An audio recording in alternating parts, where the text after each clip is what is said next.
Padre, y del Hijo, y del Espíritu Santo. Amén. Dios les bendiga, queridos hermanos. Muy buenos días, tardes o noches, según el horario en el que puedan escuchar o ver este video.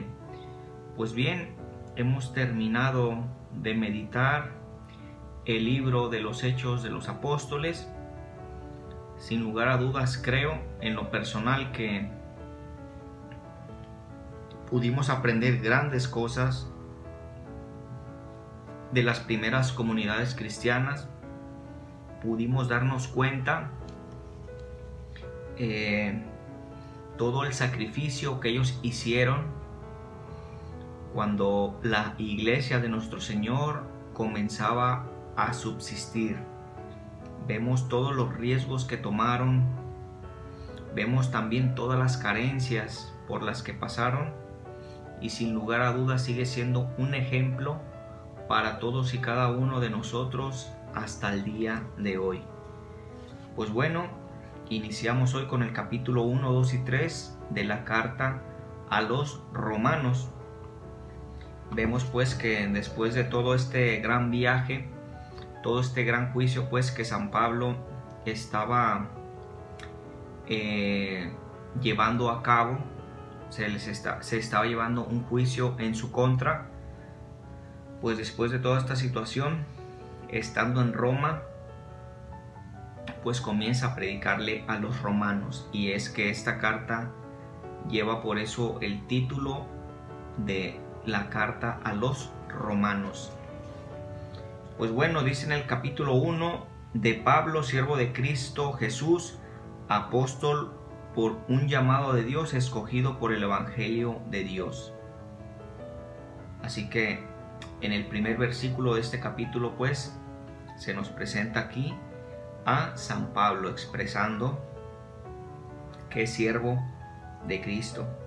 Después aquí comenzamos a ver cómo comienza a predicar poco a poco en Roma, y también les hace saber que tenía mucho tiempo que deseaba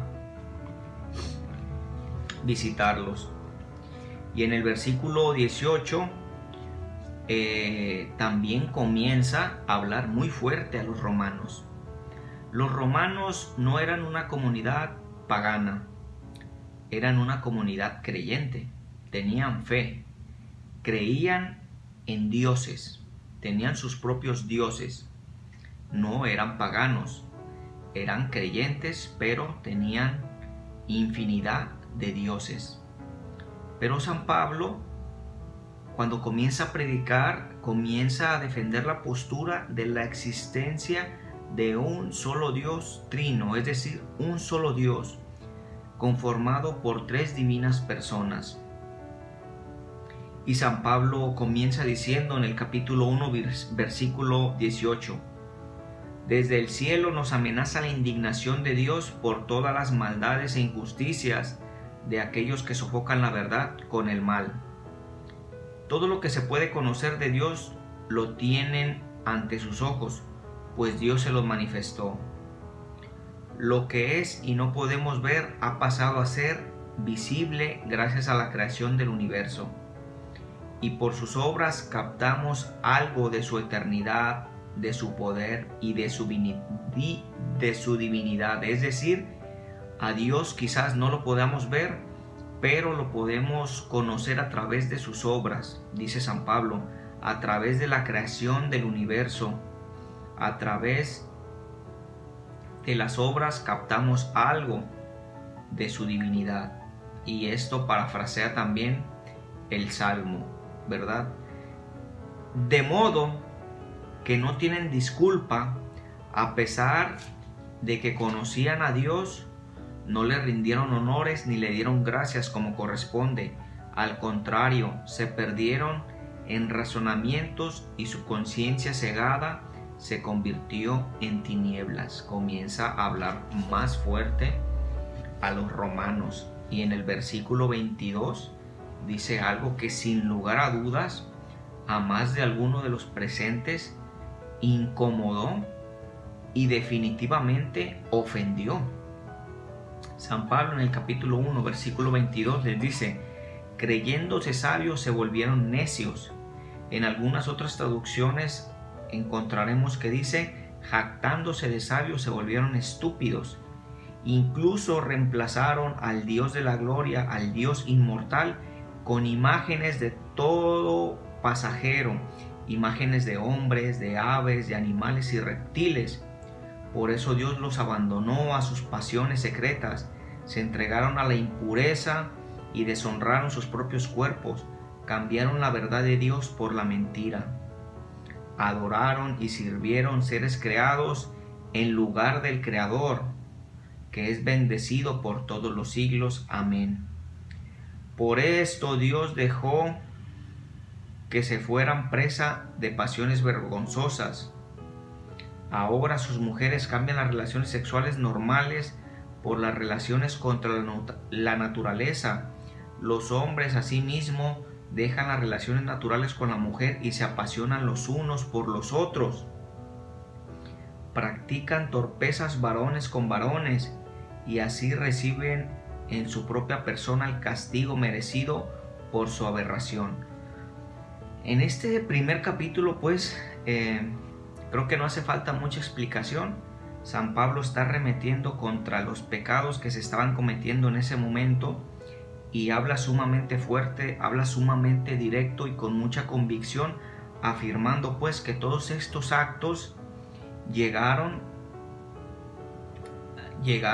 a cegarles su conciencia y que todo esto pues llegó hasta la ira de Dios, ¿verdad? Que todo esto llegó a conocimiento pues pleno de Dios. Dice: ya que juzgaron inútil conocer a Dios, Dios a su vez los abandonó a los errores de su propio juicio, de tal modo que hacen absolutamente todo lo que es malo. En ellos no se ve más que injusticia, perversidad, codicia y maldad. Rebosan de envidia, crímenes, peleas, engaños, mala fe, chismes y calumnias. Desafían a Dios, son altaneros, orgullosos, farsantes, hábiles para lo malo y no obedecen a sus padres. Son insensatos, desleales, sin amor, despiadados. Conocen las sentencias de Dios y saben que son dignos de muerte quienes obran de esta forma. Pero no solamente lo hacen, sino que lo aprueban a los que actúan de igual modo. Así que, pues vemos claramente que pues San Pablo comienza a hablar de esta manera,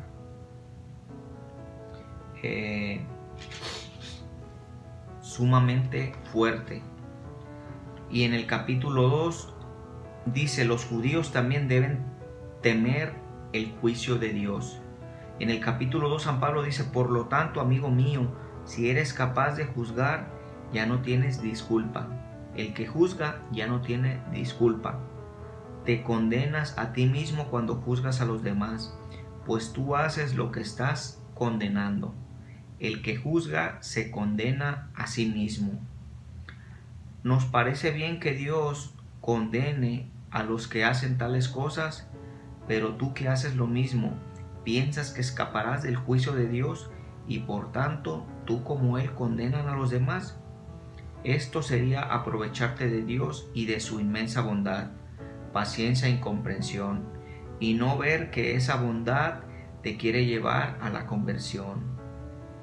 Si tu corazón se endurece y te niegas a cambiar, te estás preparando para ti mismo un gran castigo para el día del juicio, cuando Dios se presente como justo juez.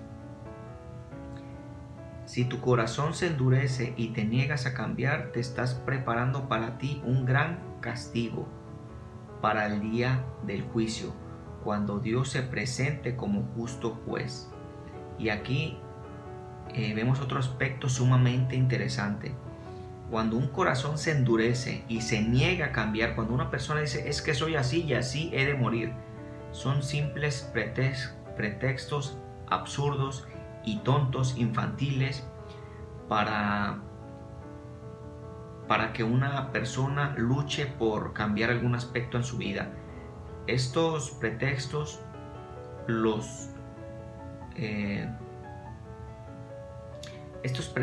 pues los presentan aquellas personas cobardes, aquellas personas inmaduras, aquellas que dicen yo no quiero cambiar. En realidad, pues aquí lo dice perfectamente, se están preparando para sí mismos un castigo para el día del juicio. Aquel que diga que no quiere cambiar, pues realmente dice San Pablo que se tendrá que preparar para el día del juicio. Por último, en el capítulo 3 dice, creer es el camino de la salvación. Creer es el camino de la salvación, dice San Pablo. En el versículo 21 dice, ahora se nos ha revelado cómo Dios nos reordena y hace justo sin hablar de la ley, pero ya lo daban a entender la ley y los profetas. Mediante la fe, según Jesucristo, reordena y hace justos a todos los que llegan a la fe. No hay distinción de personas, pues todos pecaron y están faltos de la gloria de Dios, pero todos son reformados y hechos justos gratuitamente y por pura bondad mediante la redención realizada en Cristo Jesús. En conclusión de este capítulo 3 podemos entender que ya no existe ninguna persona que mediante la fe en Cristo Jesús no se pueda salvar. En el capítulo 2 pues leíamos que aquel que endurece su corazón y se niega a cambiar se está preparando un castigo para sí mismo el día del juicio. Y en el capítulo 3 pues podemos resumir que Dios con su muerte, Dios con esa muerte en la cruz abrió la redención para cada uno de nosotros. Es decir, Dios abrió las puertas del cielo con su muerte, acostándose en la cruz, abrió esas puertas del cielo que anteriormente se creía solamente estaban destinadas para un cierto número de seres humanos. Pero cuando nuestro Señor muere en la cruz, las puertas del cielo se abren de par en par y dice la Sagrada Escritura que ya no hay distinción de personas, pues todos pecaron y están faltos de la gloria de Dios, pero todos son reformados y hechos justos gratuitamente y por pura bondad mediante la redención realizada en Cristo Jesús. Así que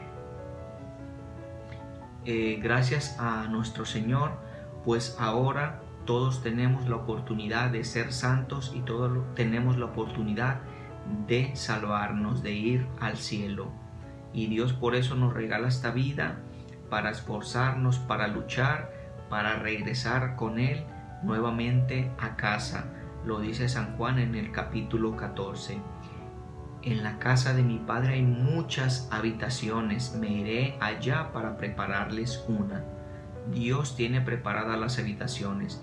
Depende de nosotros podernos ganar una habitación, un lugar allá en el cielo. En el nombre del Padre, y del Hijo, y del Espíritu Santo.